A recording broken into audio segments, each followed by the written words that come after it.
Time management is a skill that allowed me to get good grades, play sports, go to the gym, and have a lot of fun at the same time.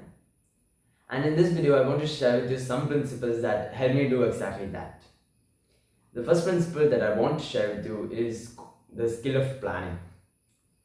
It is so important to plan our time as a student because school takes up 6 hours, but we need to commute and we need to get ready and freshen up after coming back. So it will actually take about 8 hours, and then we need to sleep for 7 to 8 hours. And in the time we have left, we need to eat, bath, shit, and do the other things that go along with being a human. And in the limited time we have left, we also need to study, go to the gym, and occasionally hang out with our friends. So, wasting time and procrastination is our biggest enemy. And the best cure for it that I have found is to just plan your time hour to hour for each day. Because when we are procrastinating, we calm down our guilt systems by saying we will get to studying a bit later. But through the calendar, our past self is not demanding us to just study, it is demanding us to study right now at this particular moment. So we have a lot less excuses. And whenever we set a calendar, we are setting an expectation for ourselves to follow that as closely as possible.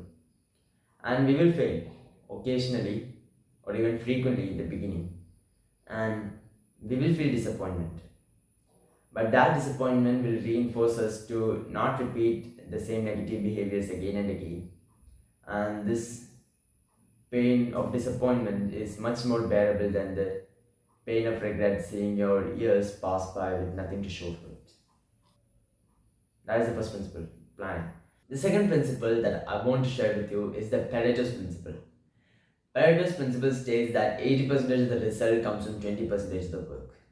This means that most of what might constitute our work might just be useless. In the beginning of 11th grade, I tried implementing a lot of the study hacks they talk online, such as making formula charts or flashcards or concept maps or everything else. None of it really helped me. None of it. It just wasted a lot of my time. I worked hard and it got me nowhere. What actually got me good grades and a good rank was doing questions, reviewing the concept behind the questions that I couldn't answer, and listening and participating in class attentively. The two people in my school that actually got a good grade and got a good rank in entrance exams, neither of us really made good notes or flashcards or formula charts or anything. We just did questions and listened to class. And that's what I would recommend you do as well. Whether note making is helpful for you or not is a bit debatable because some people tell that it is helpful. I would suggest you find that out for yourself. What I can assure you is that doing questions will 100% improve your grades. It is directly proportional. It is verified with empirical data that the more questions you do, the higher your grades will be. And remember this principle that might help you, which is that memory is formed by recalling and recollecting instead of reviewing and re-exposure. So reading your text or your formula chart or concept map and highlighting it doesn't really help you as much as closing the text and trying to review the main points that was in that particular section that you just read. And doing questions is a protocol that you can derive from this as well because every time you do a question, you're forcing your brain to recollect the information that is necessary to do that particular question, the formula and the concept, the facts and everything. So the more questions you do, the more you recollect that particular information and the more solid the memory becomes. So if you just do about 25 of the latest PYQs from any particular chapter, that itself should help you revise like 90% of the relevant material. And that's the second principle I wanted to share with you.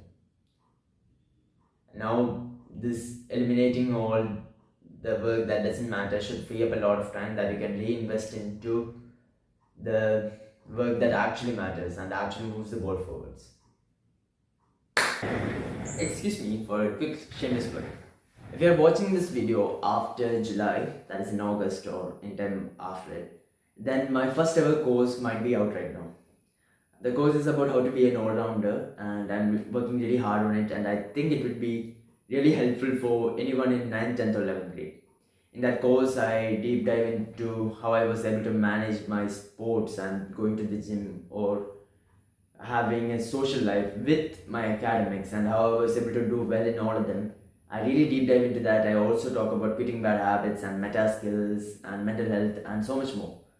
So if you are interested, check that out. Now let's resume the video. One mistake that we might make when dealing with our time and planning it is that we treat all time equally, but that is not the case.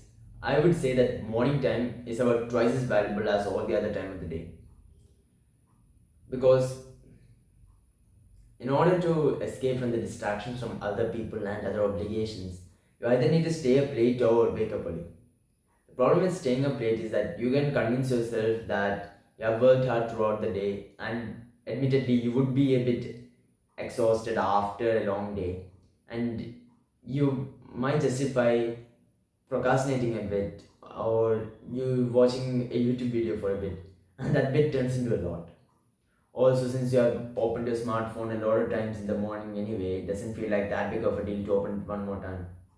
And a lot of your friends would also be up at late at night, and one of them might just contact you and text you, and you are very vulnerable to waste time by scrolling or texting or watching YouTube videos or Netflix or whatever.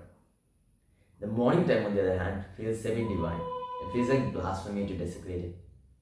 Imagine waking up at 5 a.m. and checking Instagram. That feels almost absurd. In the morning, you have an opportunity to make the day productive and perfect in a sense, and live the way you want to live.